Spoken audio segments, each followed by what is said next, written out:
사도행전 1장 8절 화면을 참고하시고 우리 함께 한 목소리로 같이 합독하겠습니다. 시작. 오직 성령이 너에게 임하시면 너희가 권능을 받고 예루살렘과 온 유대와 사마리아와 땅끝까지 이르러 내 증인이 되리라 하시니라. 아멘. 할렐루야. 오늘 권능 받자 네 번째 마지막 시간인데요. 제목을 같이 한번 읽어보실까요? 시작. 땅끝에 사는 권능. 자, 그림을 한 장을 보시면 이게 경계선이 이렇게 그어져 있습니다. 물론 호수가 있긴 한데요. 여러분, 저 경계선을 보면 마음이 어떠세요? 경계선 안쪽에 있을 때가 편하십니까? 아니면 경계선을 넘어갈 때 편하실까요? 뭔가 경계선을 넘어가면 불안하고 그렇죠. 물론 저 선은 예를 들어 선과 악의 선이라 그러면 우리가 넘지 말아야 될 건데, 우리 자신이 성장할 수 있다면 우리가 이걸 넘어갈 수 있고 극복해 갈 수 있을 텐데 말입니다. 그래서 켄 윌버라는 분은 내가 누구인가를 말할 때 이렇게 얘기합니다. 나는 누구인가를 말하려면 마음속에서 일종의 경계선을 걷는다. 그 경계선 안쪽은 나이고 경계선 밖에 있는 것은 내가 아닌 것으로 간주한다. 그래서 우리가 끊임없이 경계선을 걷고 여기는 나이고 여기 바깥은 내가 아니다. 근데 우리가 성장하려면 이 경계가 확장이 돼야 되잖아요. 그것과 우리의 성장이 연결되어 있거든요. 그래서 사도행전 1장 8절을 보면 이 말씀은 거꾸로 읽으라고 그랬잖아요. 내 증인이 된다. 예수 그리스도인이 된다. 예수 그리스도를 믿는 그리스도인이 된다. 하나님의 자녀가 된다. 그러려면 어떻게 해야 되냐면 내가 예루살렘이든지 유대인지 사마리아인지 땅끝인지 이거 상관없다. 내가 그리스도인이 되는 것이 예루살렘에 있으면 더 잘 되고 땅끝에 있으면 안 되고 그런 게 아니다. 내가 그리스도인답게 살아가게 하는 것은 성령 하나님에게 달려있다. 그래서 오직 성령이 나한테 임하면 성령 임한 사람에게는 하나님이 권능을 주시는 거예요.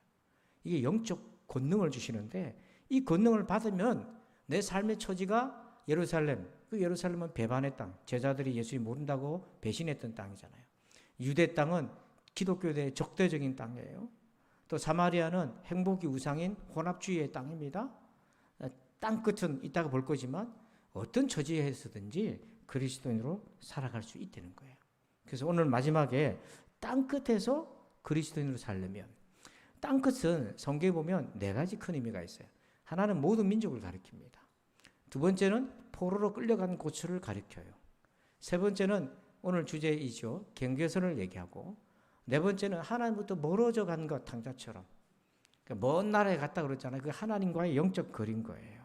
그래서 오늘은 이 경계선으로 한번 은혜를 나누고 싶은데, 창세기 47장 21절에 보면 요셉이 애굽 땅 이 끝에서 저 끝까지 백성을 성읍들에 옮겼으나, 여기 보면 땅 이 끝에서 저 끝, 그게 뭐냐면 경계를 얘기하는 거예요. 이거는 지리적 경계이긴 한데 마음의 경계도 있다. 자, 여러분, 이 사진 한 장을 보면 이게 천사인지 마귀인지 한번 보세요. 이 천사로 보입니까? 마귀로 보입니까? 답은 모르겠다죠. 이걸 실루엣이라고 그래요. 실루엣이라는 거는 형상의 아웃라인만, 테두리만 있는 거고 어떤 얼굴인지 알 수가 없어요. 이걸 황혼이 저무는 무렵에 흔히 그런 얘기 들었잖아요. 개와 늑대의 시간이다. 저기 개가 있는 것 같기도 하고 늑대인 것 같기도 하고. 지금 저 실루엣이 나를 도와줄 천사인지 나를 망하게 할 악마인지 축복인지 저주인지 알 수 없어요. 그런 경계선이 우리에게 있다는 겁니다. 인생에. 그 경계선이 바로 땅끝인데 그 땅끝에서도 그리스도인으로 살 수 있으려면 내 의지와 능력으로 안 되고 성령 하나님 주시는 권능으로만 살 수 있어요. 그러면 구체적으로 땅끝의 권능은 어떤 것이 있나? 세 가지가 있습니다. 첫 번째는 제목 읽어봅시다. 시작. 도전의 권능. 자, 우리 사무엘상 17장 34절 읽어봅니다. 다윗이 사울에게 말하되 주의 종이 아버지의 양을 지킬 때에 사자나 곰이 와서 양떼에서 새끼를 물어가며, 다윗이 어릴 때 목동할 때에 경계선을 경험했어요. 아버지 양을 지키잖아요. 그 경계선 안에 있는 겁니다. 안전하게. 근데 갑자기 그 경계선을 뚫고 사자와 곰이 공격해 왔어요. 그때 다윗은 내면의 경계선을 딱 보면서 이걸 어떻게 해야 되지? 내가 양을 지키기 위해서 이 안전이라고 하는 경계선을 넘어서 사자, 곰과 싸워야 하는가? 아니면 내가 무서워서 어쩔 수 없이 도망가거나 회피해야 되는가? 라는 최초의 경계선을 경험하게 돼요. 사람의 행동을 연구한 그 연구 내용을 보면 환경에 대해서 사람은 두 가지로 성격적인 반응을 보인다고 합니다. 하나는 뭐냐면 환경을 우호적으로 보는 거예요. 그게 뭐냐면 도전하고 변화를 추구하고 이런 사람들이 있어요. 그래서 여러분들 중에서도 새로운 환경이 신이 나고 변화가 있으면 더 좋고 도전해보고 싶고 이런 욕망이 있는 분들이 있고요. 전혀 낯선 환경에 오면 그게 두려워요. 그게 싫은 거예요. 안정이 깨지는 게 싫어요. 그래서 환경을, 세상을 적대적으로 보는 경향이 있어요. 이런 분들의 행동을 회피적으로 하죠. 웬만하면 무리 안 하고 그렇게 지금까지 해오던 대로 살아갑니다. 여러분들은 어느 쪽에 가까우세요? 사람은 이 둘 중에 하나입니다. 성격적으로 그렇게 돼 있어요. 그런데 이 칙센트 미하이라고 하는 분이 이런 얘기를 해요. 인간에게는 권태 영역이라는 게 있어요. 지루하다, 권태롭다. 그게 왜 그러냐면 충분히 도전적이지 않는 목표를 세우고 사는 인생은 권태롭다는 거예요. 예를 들면 달리기를 하는데 이 사람의 능력은 충분히 10km를 뛸 수 있는 능력이 있는데 3km밖에 안 뛰어요. 도전하지 않는 거죠. 그러면 편하긴 한데 어느 순간에부터 권태로운 거예요. 지루한 거예요. 신앙생활도 마찬가지입니다.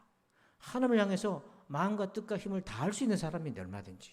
그런데 3km만 하는 거예요. 그러면 신앙생활 어떻습니까? 권태로워요. 한번 여러분 자신 한번 돌아보시죠. 여러분 최선을 다해 우리가 하나님을 섬기고 주님 몸인 교회를 사랑하고 축복하고 잘 돌보고 주의 몸된 교회가 좀 부족한 부분이 있으면 내가 메꾸고 그렇게 하는 거잖아요. 그게 교회 사랑하는 거잖아요. 막 긁어내는 게 아니잖아요.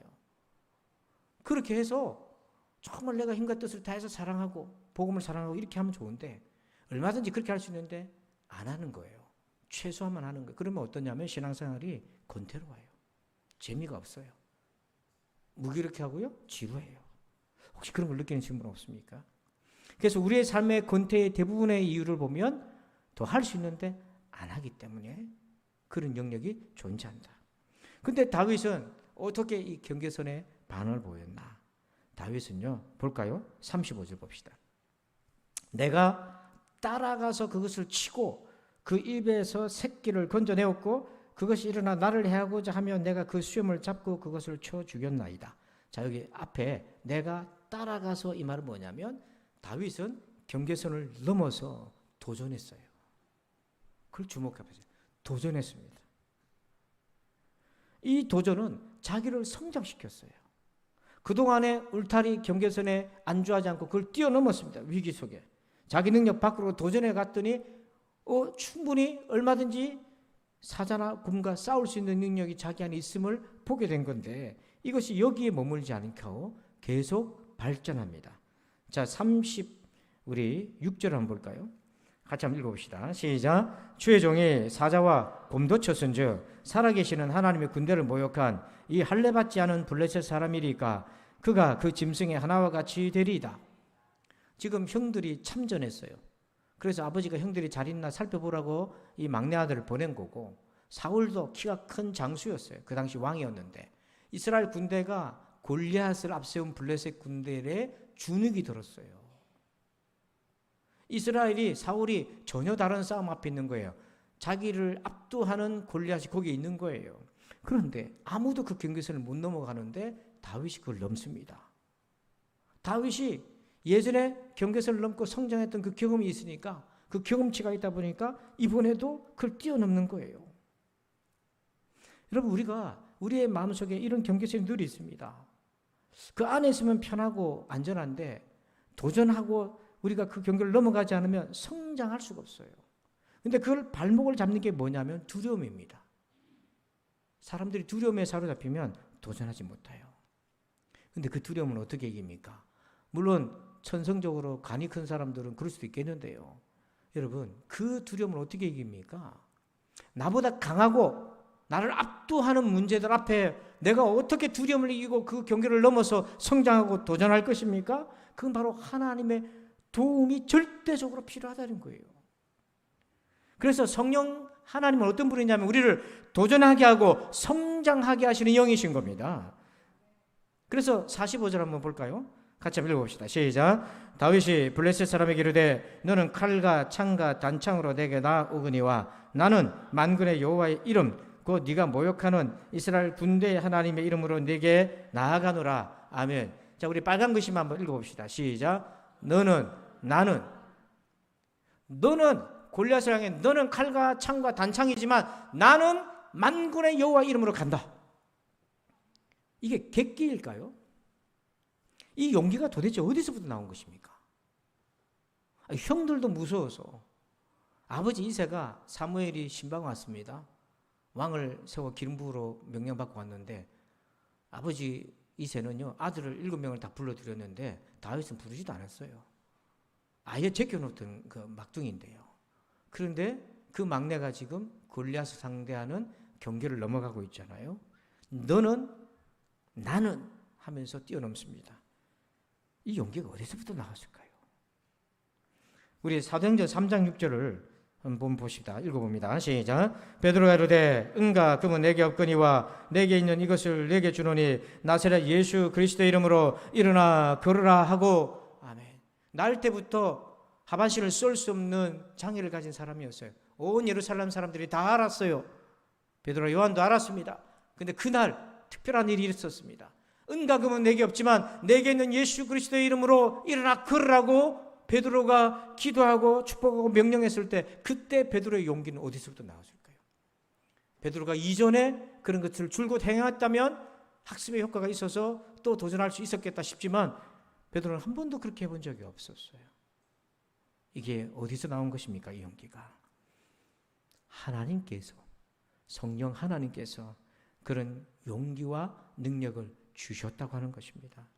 여러분, 두려움을 이길 때 어디서 여러분은 용기를 가져옵니까? 세상 사람들은 이렇게 얘기하잖아요. 가족을 떠올려라. 뭐 이렇게 얘기합니다. 근데 여러분, 우리 그리스도인조차도 가족을 떠올리며 용기를 얻는 그것도 잘하고 있는 거지만 거기에 머물러서 되겠냐고요. 여러분은 어디서 힘을 얻어서 경계선을 넘어가고 있습니까? 지도자의 영적 생활이라고 하는 책에서 저자가 그런 얘기를 합니다. 하나님을 사랑하고 이웃을 사랑하는 자기의 영적인 성장을 하고 싶은데 어떻게 하면 성장할 수 있겠습니까? 라고 선생님에게 물었어요. 스승에게. 그 스승이 하늘을 쳐다보고 있다가 이렇게 단답을 했습니다. 지속적인 깨어있음. 이게 성장의 핵심이다. 무엇에 대해 깨어있는가? 하나님의 임재 안에 내가 늘 있다는 것을 한순간도 놓치지 않는 것. 그게 도로 하여금 도전하고 성장하게 할 수 있는 능력이다. 그런 얘기를 해요. 여러분, 성령 충만은 눈에 안 보이는 하나님, 그 하나님을 눈에 보이는 것 이상으로 경험하는 것이 성령의 충만함이에요. 이게 신앙의 신비입니다. 사랑하는 성도 여러분, 도전하시길 바랍니다. 도전하시길 바랍니다. 두 번째로 회색 지대에 견디는 권능이 있어요. 자, 여러분, 우리가 흑백만 있는 것이 아니라 회색도 있지 않습니까? 모든 인생이 흑과 백으로 딱 나눠지면 딱 부러지고 속이 시원할 텐데 흑백이 아니라 회색 지대도 있어요. 아까 우리가 사진 하나 봤지 않습니까? 저게 나를 도우러오는 사탄인지 나를 망하러 오는 마귀인지 알 수 없잖아요.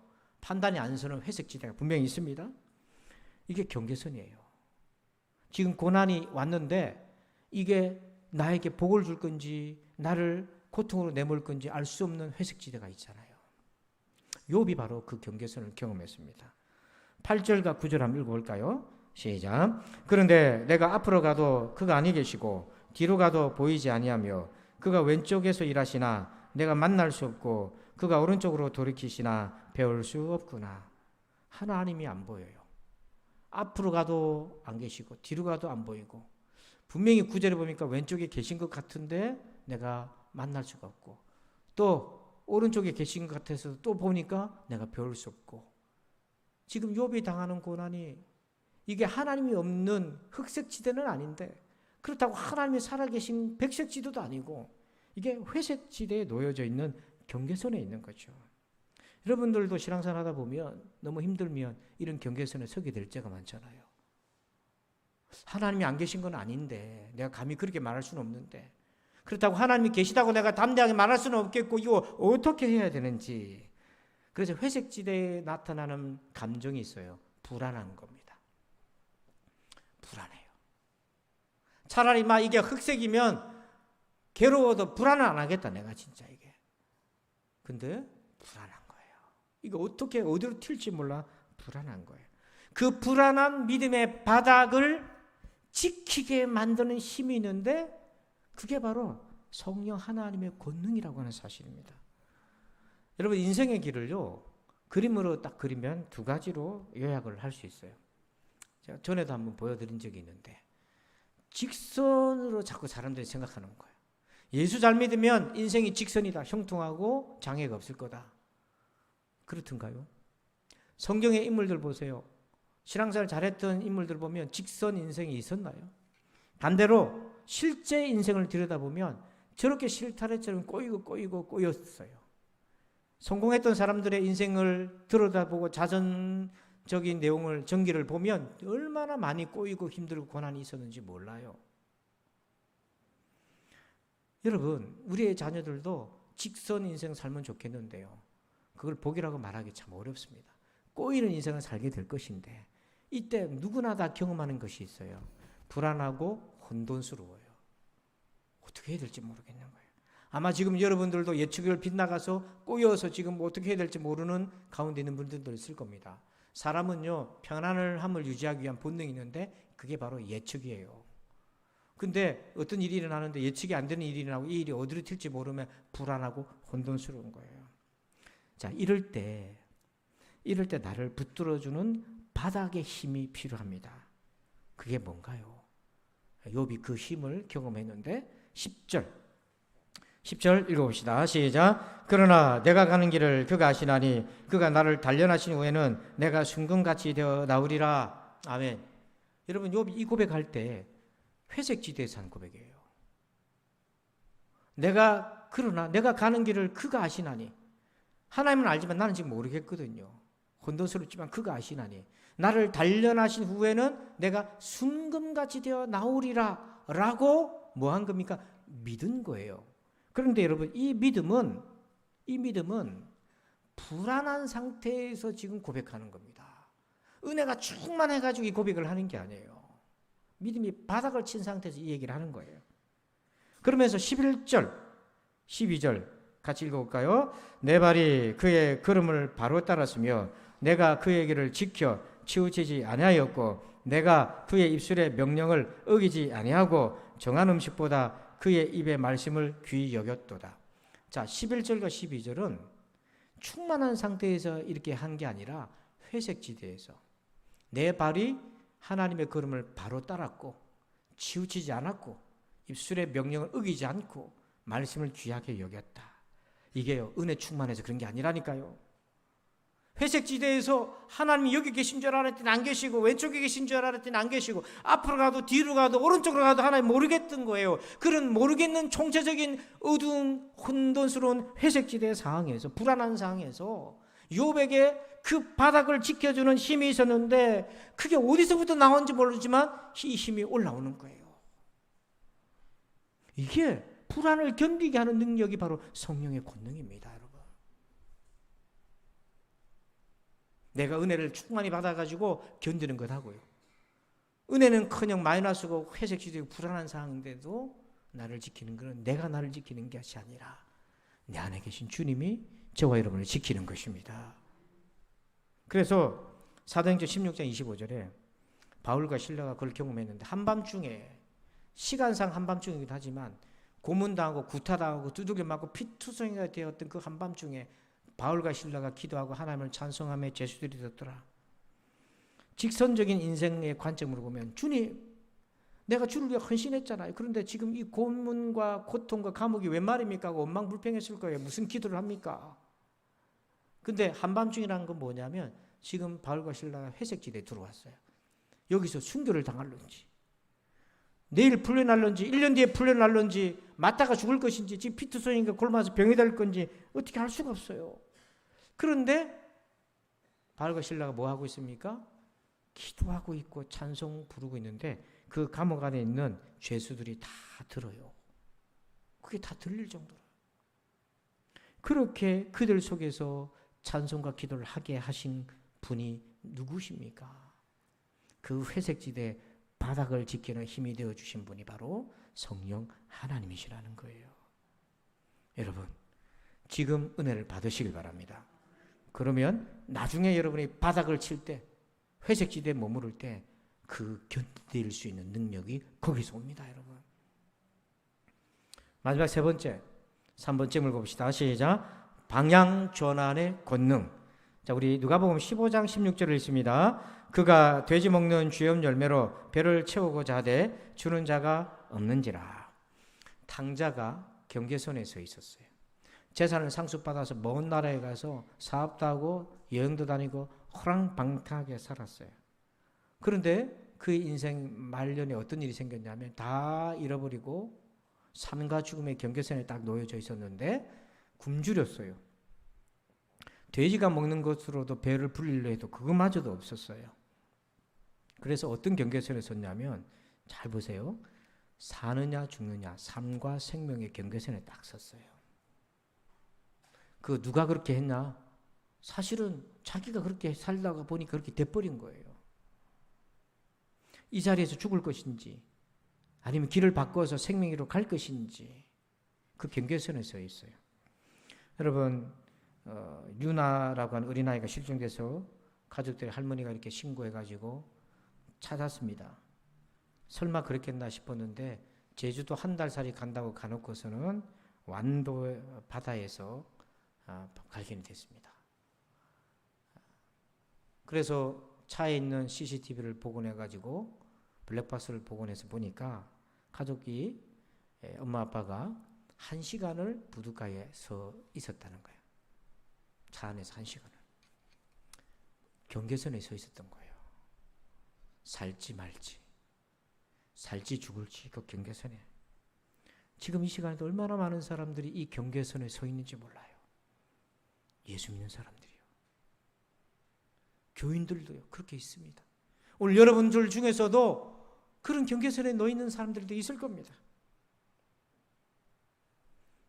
그런데 이 탕자가 그 경계선에 섰을 때 놀라운 하나님의 은혜를 경험해요.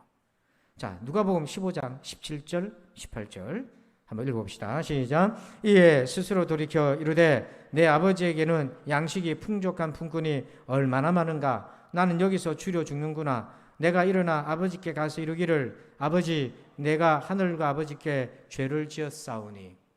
여기 17절에 보면 이에 그 경계선에 서 있었는데 이 탕자가 어떻게 마음을 방향을 전환하냐면 이에 스스로 돌이켜 이르되 이렇게 얘기하잖아요.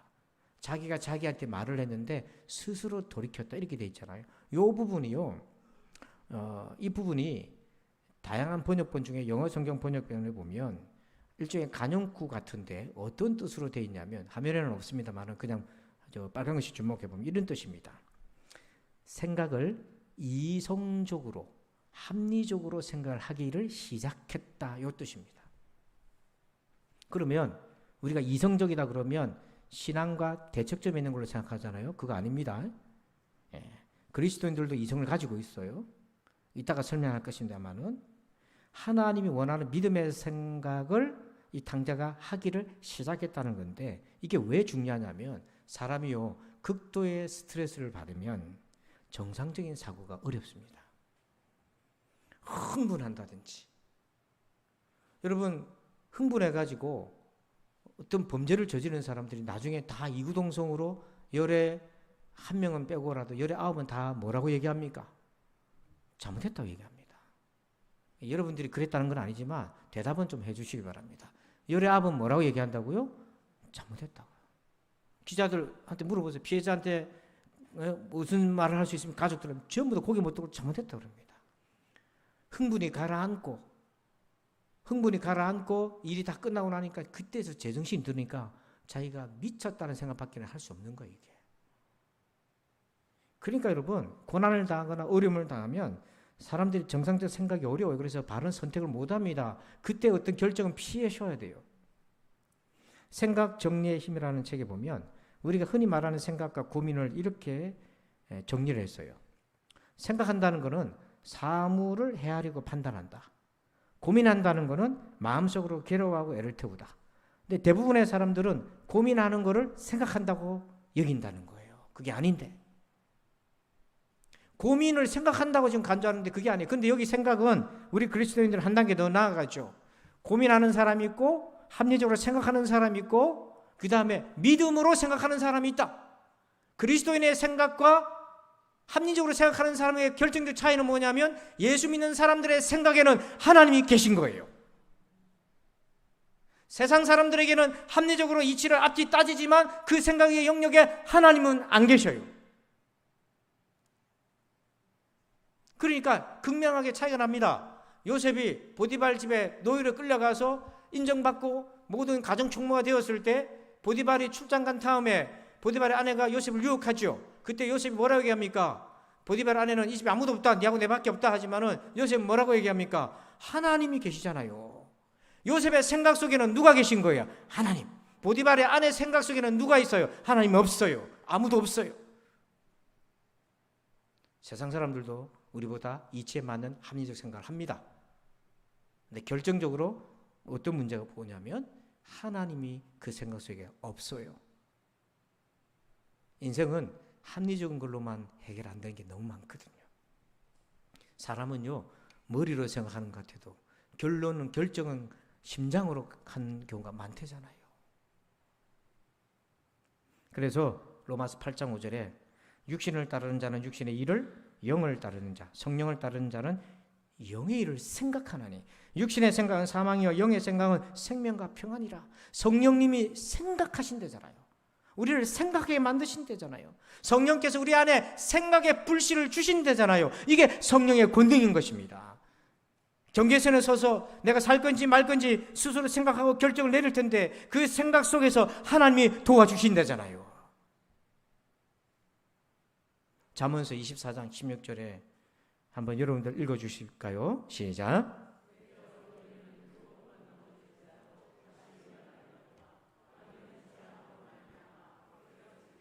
의인과 악인의 차이는 회복력의 차이입니다. 의인은 7번 넘어져도 다시 일어난다. 이게 회복력이고 악인은 회복력이 없어요. 그러면 의인은 우리 그리스도인이라고 하면 그리스도인들이 안 넘어집니까? 넘어져요. 여러분 지난 주간에도 넘어졌다고 온 사람도 있을 거잖아요. 그래도 다시 일어나는 게 그리스도인인데 다시 일어나려면 어떻게 해야 됩니까? 다시 일어난다는 건 뭐냐면 다리가 멀쩡해서 일어나는 게 아니에요. 다시 일어날 생각을 하셔야 되는 거예요. 생각 속에서 하나님이 다시 일어날 수 있는 생각의 불씨를 주시는 거예요. 그래서 의인은 하나님의 말씀을 묵상하면서 그 말씀 속에서 생각을 바꾸고 고쳐먹고 그래서 자리에 일어나는 거예요. 그래서 놀라운 말씀이 있습니다. 이 관점에서 다시 풀 수 있는 얼마나 말씀이 있는데 빌립보서 4장 6절과 7절에 보면 아무것도 염려하지 말고 지금 연려가 꽉 찼어요. 다만 모든 일에 기도와 간구로 너희 구할 것을 감사함으로 하나님께 아뢰라. 염려가 와서 감정이 막 풍랑일 때 기도해라 이 얘기잖아요. 7절 그렇게 하면 무슨 변화가 있는데요. 모든 지각에 뛰어난 하나님의 평강이, 이 말은 뭐냐면 모든 지각에 뛰어났다는 것은 하나님의 해결책을 다 알고 계신다는 거예요. 그런데 그 하나님의 평강이 그리스도 예수 안에서 기도하고 있는 그 사람에게 너희 마음과 생각을 지키신다 이렇게 되어 있잖아요. 자, 여기서 이 영어 성경을 보면 빨간 것만 보면 하나님의 평강이 너희 마음과 생각을 지킨다. 영어 성경에 이렇게 되어 있어요. 그의 평강이 will control, 너의 마음을 통제할 건데 뭘 통제하냐? 네가 생각하는 방식, 네가 느끼는 감정의 방식을 통제할 거야 이 말이에요. 통제는요 충만입니다. 성령 충만을 번역할 때 이 컨트롤이라는 말을 써요. 성령께서 나를 컨트롤하시는 거예요. 근데 모든 지각에 뛰어난 하나님 평강, 하나님이 지혜를 알고 계신데 우리가 흥분하거나 파도가 치거나 풍랑이거나 경랑이거나 어둠에 빠져 있으면 하나님이 주시는 지혜를 못 알아듣는 거죠. 그래서 기도하면 하나님의 평강이 우리 가운데 임하셔서 그 평강이 우리를 지키신다는 게 뭐냐면 우리의 생각과 감정 속에 성령의 생각의 씨앗과 불씨를 붙들게 만들어 주신다는 거예요. 그래서 여러분 그런 경험하지 않습니까? 머리가 복잡하고 어떻게 해야 될지 모르는데 기도하기 시작하면 지혜가 생겨요. 그게 여러분의 지혜가 아닙니다. 모든 지각에 뛰어난 하나님의 평강이 역사하시는 것입니다. 이 평강으로 무장하셔야 돼요. 이거는 말씀 다시 보면 6절에 언제 그렇게 하나? 염려가 생길 때, 모든 일에 가려가면서 모든 일에 크든 작든 여러분이 마음이 동요될 때에 그때 기도하면 모든 지혜의 근원자 되신 하나님의 평강이 우리의 사고방식과 감정적인 방식을 통제해 주셔서 살 길, 생명의 길로 열어주신다 이 말이에요. 사도행전 1장 8절에 오직 성령이 너에게 임하시면 너희가 권능을 받고 내가 예루살렘에 있든지 온 유대 땅에 있든지 사마리아에 있든지 심지어 오늘 땅끝에 있든지 나는 그리스도인으로 살 수 있습니다. 여러분 예루살렘에서 유대로 옮겨서 그리스도인으로 살려고 하지 마세요. 혹은 유대에서 사마리아로 옮겨가지고 그리스도인으로 살 수 있겠다 그런 생각하지 마세요. 오직 성령님을 사모하십시오. 그 성령께서 권능을 주십니다. 그러면 우리 인생이 예루살렘만 있습니까? 유대만 있습니까? 사마리아만 있습니까? 땅끝도 있잖아요. 혼돈스러운 그 상황에서 견딜 수 있습니다. 그래서 땅끝에서는 능력, 권능 세 가지 도전하도록 성령께서 도와주시고 견딜 수 있도록 도와주시고요. 방향을 전환해서 생명의 길로 가도록 우리를 도와주십니다. 이 은혜가 여러분에게 있기를, 저와 여러분에게 있기를 주의 이름으로 축원합니다. 기도합시다. 하나님 감사합니다. 오늘 이 말씀을 받았으니 이 시간 경계선에 서 있는 성도들이 있다면 성장하게 하시고 회색지대에 있는 성도들이 있다면 견디게 하여 주시고 살 것인가 그렇지 않을 것인가 경계선에 있는 자들이라면 방향을 바꿔서 성령의 생각을 하게 하여 주시옵소서. 감사하며 예수님의 이름으로 기도합니다. 아멘. 우리 다니엘의 기도 불렀던 찬양을 같이 시간 함께 드리고 우리 한 30초 정도 여러분 성령의 권능을 허락하여 달라고 한번 기도하는 시간을 갖겠습니다.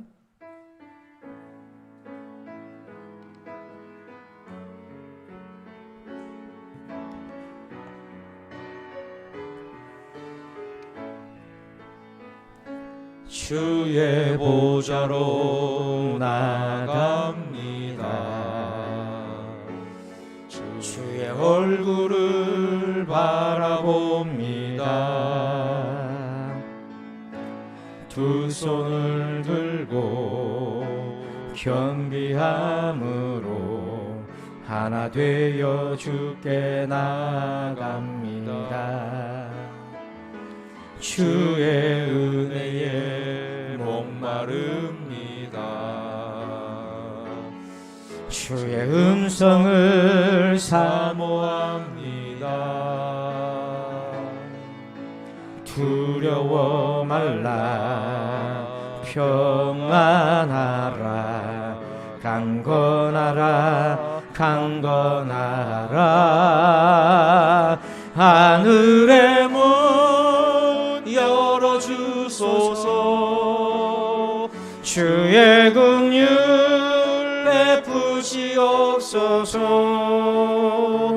우리의 눈을 열어 주의 보좌와 그 영광을 보게 하소서. 주 얼굴 비춰주소서. 위로의 손으로 만져주소서. 우리로 주님을 간증하는 주인공 되어 주를 자랑케. 하늘의 문 열어주소서. 하늘의 문 열어주소서. 아멘 아멘. 주의 긍휼 베푸시옵소서. 우리의 눈을 열어 주의 보좌와 그 영광을 보게 하소서. 주 얼굴 비춰주소서. 위로의 손으로 만져주소서. 우리로 주님을 간증하는 주인공 되어 주를 자랑케 하소서. 우리 다 같이 기도합시다. 아버지 하나님 감사합니다. 주일 예배를 드리고 주 앞에 찬송하며 기도합니다. 하나님 아버지, 땅끝에서 살아갈 수 있는 능력 권능을 주시옵소서. 하나님 경계선에 서 있습니다. 후퇴할 것인지 아버지 하나님 전진하고 도전할 것이고 성장할 것인지 회색지대에 서 있습니다. 아버지 하나님, 어떻게 해야 될지 모르는 회색지대에서 하나님 아버지 믿음으로 견디는 능력이 되어 주시옵소서.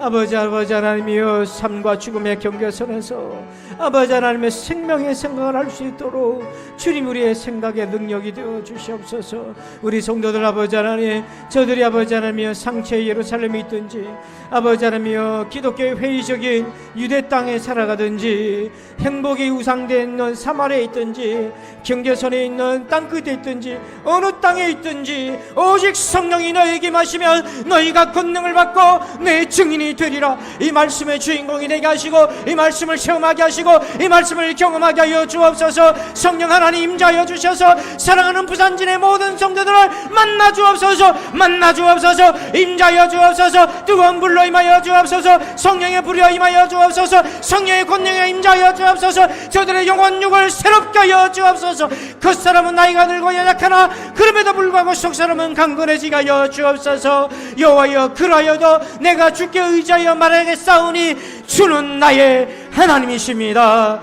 주는 나의 하나님이십니다. 감사합니다. 주님, 영광을 받으시옵소서. 예수님의 이름으로 축복하며 기도합니다.